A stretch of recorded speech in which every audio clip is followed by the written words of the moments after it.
So I'm here with Lauren from boneappetite.com. She was one of my fellow judges today in the Steak Cook-Off Association, and we had the pleasure of judging, what, 15 different ribeyes? Yeah, they were delicious. And 15 different pork steaks.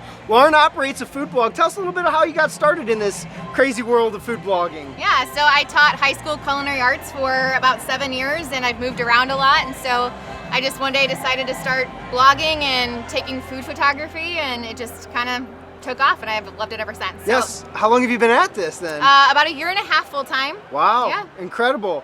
And so how did you end up from, I think you said earlier you're from Kansas City. What brought you all the way to Collinsville? Just this event or other business? Yeah, just this event, just because I've made such good connections with the barbecue community, and I think we're all kind of one big family, and that's what I love about barbecue. It makes it so different than other types of food, especially in the food blog world. So absolutely. That's the one thing, is everyone is just so incredibly nice, so incredibly open, willing to share tips and tricks for cooking all the meats. So you cook a lot, I take it, operating a food blog. Tell me, what's your favorite thing to barbecue when you're out there barbecuing? What's your favorite meat?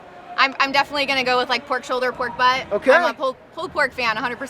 So okay. I think you can get creative with it, with the different sauces and things like that, but you know, you can still stick to traditional with a good bark, salt, pepper. You don't need to do a lot to make it taste good. So. Right. So what are some tips or tricks for people at home that are looking to make really incredible pulled pork? What would you say is a couple, you know, hey, I've never made this before, but I want to give it a shot. What kind of tips and tricks do you have for us? I think a lot of times with barbecue, you really kind of have to watch what it is doing, and yes, temperature is in it, but you really have to look for tenderness. So you can take a temperature, but especially with pulled pork, it's all about feel. Yeah. And so I think that's the biggest thing. People want to rush the process and it's going to do the talking for you. So absolutely. So when you're not barbecuing, when you're cooking for friends and family, what's your kind of go-to dish? Something that it's like, I know I make this well, everyone loves it, it's going to be a big hit. I do a lot of low-carb keto stuff, and I do a lot of cocktails. So for me, I like to do cocktails with like a food pairing. So anything from like a bacon-wrapped jalapeno popper to steak bites, or I don't know, I'm a big appetizer person. So, absolutely. Yeah, and a cocktail to go with it. Nothing wrong with that. No, not at all. I have a beer in my hand in every single video I do. There you go. Well, I can appreciate that. Yeah, so we're, you know, red meat lover. We cook a lot of steaks.